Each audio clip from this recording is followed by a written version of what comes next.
В нашем городе прошел памятный вечер, посвященный выдающемуся государственному и общественному деятелю Динмухамеду Ахметовичу Кунаеву. Мероприятие под названием «Великая вершина нации Кунаев» было направлено на то, чтобы привить молодому поколению глубокие мысли и высокие качества великой личности. Динмухамед Кунаев – значимая фигура в истории Казахстана, герой, чей вклад в борьбу за независимость неоценим и кто беззаветно служил своей стране. В честь этого в библиотеке имени Кунаева было организовано специальное мероприятие. Вечер широко освещал вклад Динмухамеда Кунаева в развитие страны. Эта встреча, наполненная мудростью, вдохновила участников на размышления и позволила ощутить высокий дух великой личности. Одним из ярких моментов стала онлайн-экскурсия в музей Динмухамеда Ахметовича Кунаева в Алматы. Ученики виртуально прошлись по экспозиции и познакомились с ценными материалами о жизни и деятельности Кунаева.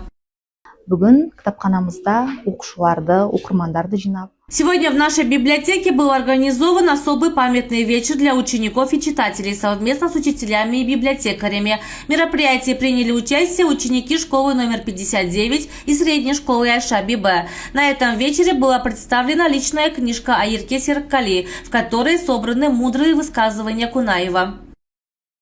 Активно участвовавшие в мероприятии ученики принесли свои творческие работы, посвященные жизни Кунаева. Маленькие книжки, посвящения и стихотворения, подготовленные ребятами, показывали уважение молодого поколения к великой личности.